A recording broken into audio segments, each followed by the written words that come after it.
देखिए मेरे सुपरस्टारों, number system प्राकृत संख्या, गिनती की संख्या को प्राकृत संख्या कहते हैं। जैसे विद्यालय में हम लोग गिनती किए हैं एक से लेके अनंत तक, तो एक से लेके अनंत तक जो है तो होता है वो प्राकृत संख्या होता है। उसके बाद पूर्ण संख्या जिसको अंग्रेजी में कहते हैं होल नंबर, जीरो और प्राकृत संख्या के समूह को पूर्ण संख्या कहते हैं।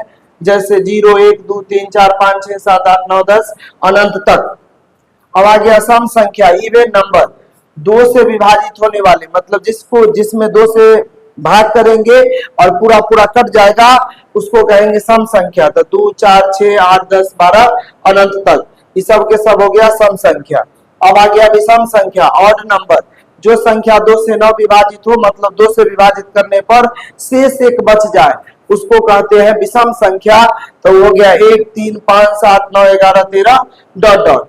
उसके बाद है पूर्णांक यानी इंटीजर, ऋणात्मक, शून्य तथा धनात्मक संख्या के समूह को पूर्णांक कहते हैं।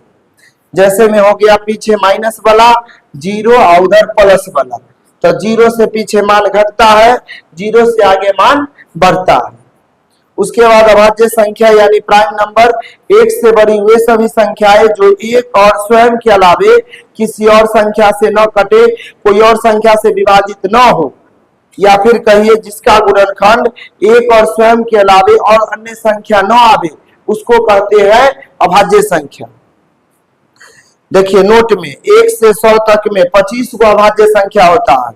देखिए इसको हम लोग करके देखे हैं, 2 को लिख सकते हैं 2 गुने 1, 2 गुने 1 के अलावा और कुछ नहीं लिखाएगा। 3 को लिखेंगे 3 गुने 1, उसके अलावा कुछ नहीं लिखाएगा।